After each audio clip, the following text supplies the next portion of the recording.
ETF index mutual funds నేర్చుకుని stock మార్కెట్లో రాణించాలనుకుంటున్నారా? వెంటనే ఈ నెంబర్కి కాల్ చేయండి.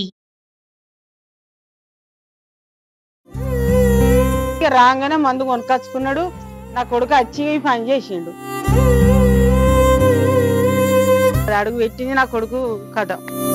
అక్క నాకు మనసు మంచిగా లేదు, నాకు నిద్ర పడతలేదు, రాత్రి నేను మందు తెచ్చుకున్నా తాగుతాను అక్క అన్నాడు.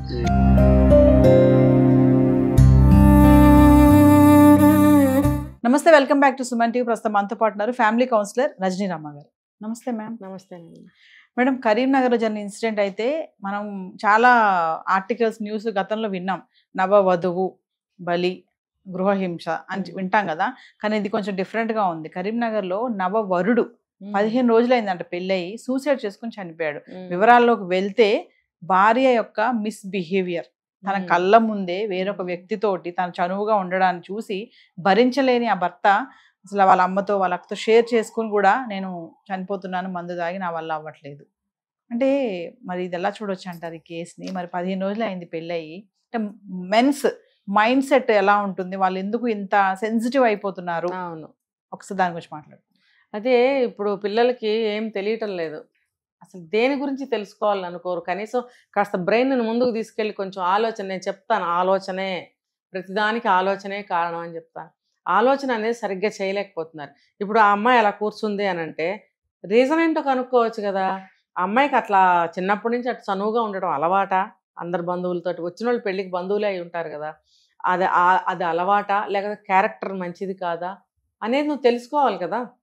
తెలుసుకోకుండా, లేకపోతే నువ్వంటే ఇష్టం లేక పెళ్ళైన తర్వాత ఇలా బిహేవ్ చేస్తే వదిలేస్తావని చెప్పి ఇలా చేసిందా, నువ్వు రీజన్ ఏంటో కనుక్కోవాలి కదా. కనుక్కోకుండా నువ్వు అమ్మతోటి అక్కతోటి చెప్పి చనిపోతున్నాను అనడం ఏంటి? మరి ఆ తల్లి కూడా ఎందుకు ఊరుకుంది?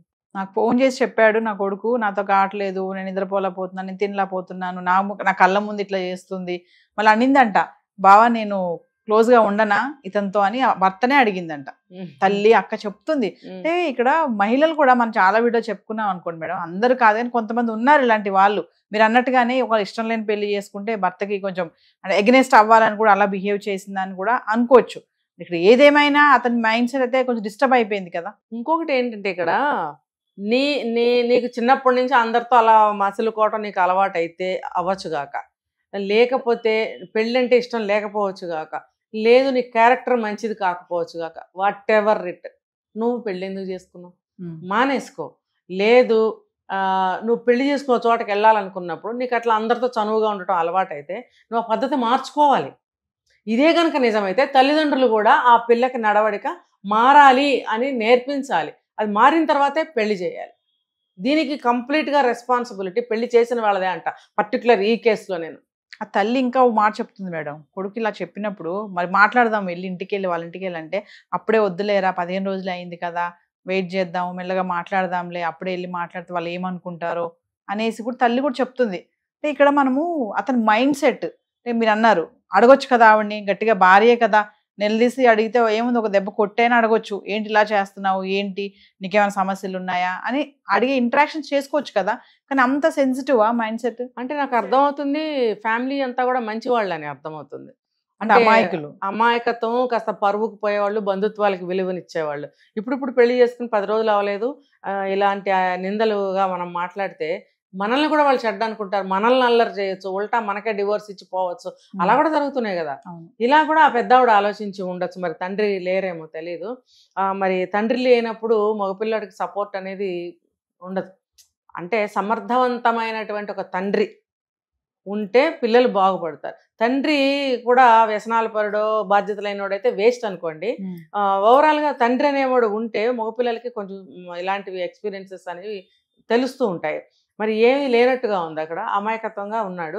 తల్లితో మాట్లాడటం, తల్లి అలా ఆలోచించడం వల్ల తనకి ఇంకెవరు హెల్ప్ లేరు, అంటే తనకి చెప్పేవాళ్ళు లేరు, తనకి తెలియటంలో ఎలాగా, అందుకని ఆ పని చేశాడు. చాలా తప్పు చేశాడు అబ్బాయి. ఉండవా 25 ఏళ్ళు 30 ఏళ్ళు ఉంటాయి కదా, అంత అమాయకంగా ఆలోచిస్తే జీవితాలు ఏమైపోతాయి అర్థం చేసుకోవాలి కుర్రాళ్ళందరూ. ఒక అబ్బాయి నాకు ఫోన్ చేశాడు ఇట్లానే, ఇట్లా మా భార్య ఎవరితోనో నాకు డౌట్గా ఉంది, నాకు చచ్చిపోవాలనిపిస్తుంది. నీ భార్యకి ఎవరితోనో ఏదో ఉంటే నువ్వెందుకు అయ్యా చచ్చిపోవడం? ఎందుకు నువ్వు చచ్చిపోవాలి? కారణం ఏంటి? పోనీ నువ్వు కావాలంటే నువ్వు తిరుగు, లేకపోతే తిరగద్దని చెప్పు, లేకపోతే వదిలేసేయి, లేకపోతే వాళ్ళకి కంప్లైంట్ చెయ్యి. నువ్వు చచ్చిపోవడం ఎందుకు? చావు పరిష్కారం కాదు కదా మేడం. నిన్నేమన్నా అమ్మాయికి అందా? నిన్ను కన్నది నీ తల్లి, నీ తండ్రి, నీ తోడబుట్టిన వాళ్ళు ఉంటారు. వీళ్ళ కోసం మానేసి ఆ అమ్మాయి కోసం నువ్వు చచ్చిపోవడం ఏంటి? నిన్నగాక మొన్న వచ్చిన అమ్మాయి కోసం నువ్వేమన్నా 30-40 ఏళ్ళు కాపురం చేసావు పని.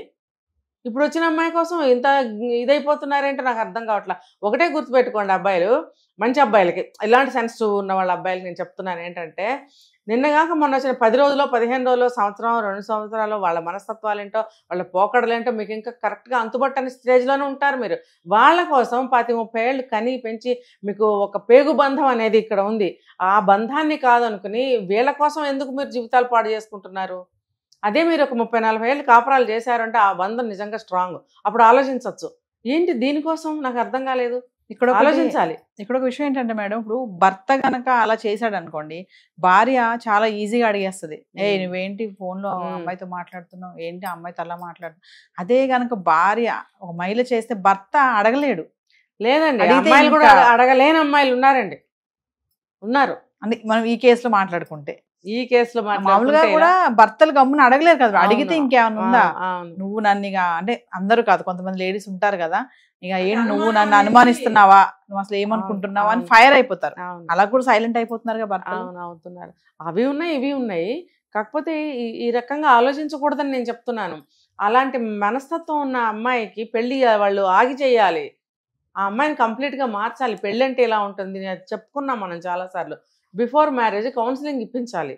పెళ్ళంటే ఇలా ఉంటుంది, వైవాహిక జీవితం ఇలా ఉంటుంది, ఆ వచ్చిన వ్యక్తితో రెగ్యులర్ విషయాలు ఎలా ఉంటాయి, ప్లస్లు మైనస్లు ఉంటాయి, నీకు అందం నచ్చింది, ఉద్యోగం నచ్చింది, డబ్బు నచ్చింది కాదు, అతనిలో ఉన్న మైనస్లు కూడా నువ్వు యాక్సెప్ట్ చేయగలగాలి. తర్వాత అవి మార్చుకునే ప్రయత్నం చెయ్యి. వీలు కాకపోతే వదిలి, నువ్వు కనలేదు, నువ్వు పెంచలేదు, 25 ఏళ్ళు 30 ఏళ్ళ నుంచి అలవాటైపోయిన ఒక విషయాన్ని నువ్వు మార్చలేవు. చెప్పి చూడు, అతను నీ మీద ప్రేమతోటో నిజమే కదా బాగోదు కావాలని మారితే మారుతాడు కదా. అంతేగాని వేరే వేరే విధంగా గొడవలు పడటమో, చంపేసుకోవడాలో, చచ్చిపోవడాలో, ఇదంతా నాట్ కరెక్ట్. అయితే ఈ విషయం అన్న నాకు ఒకటి గుర్తొస్తుంది మేడం. రీసెంట్గా ఒక రీల్ వైరల్ అయింది, బాగా ట్రెండింగ్. ఏంటంటే పెళ్లి చేసుకుంటుండగా తాళి కట్టేటప్పుడు అబ్బాయి అమ్మాయిని తాళిలో పెట్టి నీకు ఇష్టమేనా అని అడిగాడు. ఆ టైంలో అక్కడ దాకా వచ్చేసి జీలకర్ర బెల్లం అయిపోయింది. తాళి కట్టేటప్పుడు అడిగితే అమ్మాయి కన్ను సైకిల్తో ఎక్స్ప్రెషన్ ఇచ్చింది, ఇట్లా అనేసి, అంటే నాకు ఇష్టము అనేసి. అది చాలా ట్రెండింగ్ అయింది అనమాట. అయితే అమ్మాయి మళ్ళీ స్పెషల్గా ఒక వీడియో చేసి పెట్టింది రీల్ గా. ఇలా ప్రతి ఒక్కరు కూడా ఇలా అడిగితే ఆ క్షణంలో మా ఇష్టమా ఇష్టం లేదా అని ఒక మాట అడిగే వాళ్ళు ఉంటే మా లైఫ్స్ కూడా బాగుంటాయి, అటు ఇద్దరు లైఫ్ కూడా బాగుంటాయి కదా అనేసి. ఇంకొకటి చెప్పనా, ఆ క్షణంలోనే ఆ అమ్మాయి ఒక అభిప్రాయానికి వచ్చి ఉండొచ్చు, రావచ్చు. ఏంటి తెలుసా, ఆఖరి నిమిషంలో కూడా తాళి కట్టే సమయంలో కూడా ఇష్టమేనా అని అడిగాడు అంటే భార్య మనసెరిగి ప్రవర్తించుకునే భర్త దొరకడం ఎంత అదృష్టం నాది అని కూడా అమ్మాయి అనుకుని ఉండొచ్చు కదా, అనుకోవాలి కూడా. మరి అంత మంచి భర్త ఎక్కడ దొరుకుతాడండి? ఇంకొక విషయంలో కూడా జరిగింది మేడం ఇలా. ఇంకోటి ఏంటంటే పెళ్లి తాళి కట్టేటప్పుడు అమ్మాయి ఒకటే ఏడ్చేస్తుంది స్టేజ్ మీదే. అతనికి ఇంకేం అర్థం కాలేదు, ఇదేదో ఇష్టం లేదు అని చెప్పి అక్కడక్కడ వదిలేసి వచ్చేసాడు అబ్బాయి కదా. ఏడవడం ఏంటి అంటే ఏమో, అంటే నేనంటే ఇష్టం లేదా, ఈ పెళ్లి ఇష్టం లేదా, ఏ సమస్య ఫీల్ అయిందా అతను అర్థం చేసుకున్నాడు. ఓకే ఇక్కడ వద్దు, ఇది నాకు జరగదు అని చెప్పి అక్కడక్కడ వదిలేసి అది కూడా వైరల్ అయింది. మంచిదే. పెళ్లి అయిన తర్వాత అనవసరంగా చంపుకోవడాలు, చచ్చిపోవడాలు, ఇవన్నీ అనవసరం కదా ముందే. అందుకే బిఫోర్ మ్యారేజ్ కౌన్సిలింగ్ అనేది చాలా అవసరం. ఇప్పుడు ఈఎంఐకి కూడా వాళ్ళు అలా చేసి ఉండాల్సింది. ఆ అమ్మాయి క్యారెక్టర్ మంచిది కదా, అసలు ఆ అమ్మాయికి అట్లా చనువుగా మాట్లాడటం అలవాట, ఇవన్నీ వాళ్ళు సరిచేసి పెళ్లి చేయాల్సిందే. సో ఏదేమైనా మీరు చాలా వీడియోలో అన్నారు మేడం, పెళ్లికి ముందు ఖచ్చితంగా కౌన్సిలింగ్, పెళ్లి అయ్యాక కౌన్సిలింగ్ కాదు, పెళ్లికి ముందు కౌన్సిలింగ్ ఉండాలి. ఎందుకంటే మీరు అన్నట్టుగా ఏమన్నా ఇద్దరి మధ్యలో ఏదైనా ఉన్నా తెలుసుకొని, మాట్లాడుకొని, సర్దుకొని పెళ్లికి వెళ్తే తర్వాత ఇలాంటి ప్రాబ్లమ్స్ ఉండవు. ఇప్పుడు ఇంట్లో వాళ్ళు చెప్తే అవదండి అది. ఇప్పుడు మనం ఇంట్లో జ్వరం వస్తే డోలో వేసుకోవాలో, పారాసెటమాల్ వేసుకోవాలో అని మనకు తెలుసు. కానీ డాక్టర్ దగ్గరికి వెళ్తే డిఫరెంట్ గా దానికి సంబంధించి ఆ సీజనల్ గా ఉన్నటువంటి బయట వాతావరణానికి అనుకూలమైనటువంటి యాంటీబయాటిక్ ఇస్తారు. మళ్ళీ ఒక ఆఫ్టర్ 3 months 4 months మనం వెళ్తే ఈ యాంటీబయాటిక్ ఇవ్వరు. ఆయనకి తెలుస్తుంది బాడీ కండిషన్ బట్టి, బయట వాతావరణాన్ని బట్టి ఆ యాంటీబయాటిక్ మార్చాలి అని. మనకు తెలిసిందేంటి, జ్వరం టాబ్లెట్ వేసుకోవడమే. ఇంట్లో వాళ్ళ అమ్మ నాన్న ఎవరో ఒకరు టాబ్లెట్ ఇస్తారు, లేదా మనకు తెలిస్తే వేసేసుకుంటాం. అదే కానీ డాక్టర్ దగ్గరికి వెళ్తే కరెక్ట్గా మనకి ఒక పూటలోనే జ్వరం తగ్గుతుంది. అలాగే కౌన్సిలింగ్ అనేది కూడా ఇంట్లో కాకుండా బయట తీసుకోవాలి. అలాంటి వాళ్ళు ఉన్నది ఎందుకు, మరి వెళితే మంచి కౌన్సిలింగ్ ఇస్తారు. నాకు కూడా చాలా మంది అడుగుతూ ఉంటారు, మీరు మంచిగా చెప్తారు మేడం, మీరైతే సరిగ్గా సమస్యను అర్థం చేసుకుని చెప్తారు మేడం. చాలా మంది నిన్న ఒక అమ్మాయి కాల్ చేసి వాళ్ళ ఆయన ఏదో అక్రమ సంబంధం పెట్టుకున్నాడు, ఏం చేయాలి మేడం, మా ఇంట్లో వాళ్ళు సర్దుకుపో అంటున్నారు. అంటే ఇందాక మీరు అడిగారు కదా పరువు. అలా మంచి అమ్మాయిలు కూడా ఉంటారు ఉన్నారు కదా, మంచి అమ్మాయి తల్లిదండ్రులు కూడా మంచి తల్లిదండ్రులు ఉన్నారు. Yes. మరి సర్దుకుపోమ్మా అని చెప్తుంది, ఎవరు చెప్తారు ఈ రోజుల్లో? Thank you ma'am.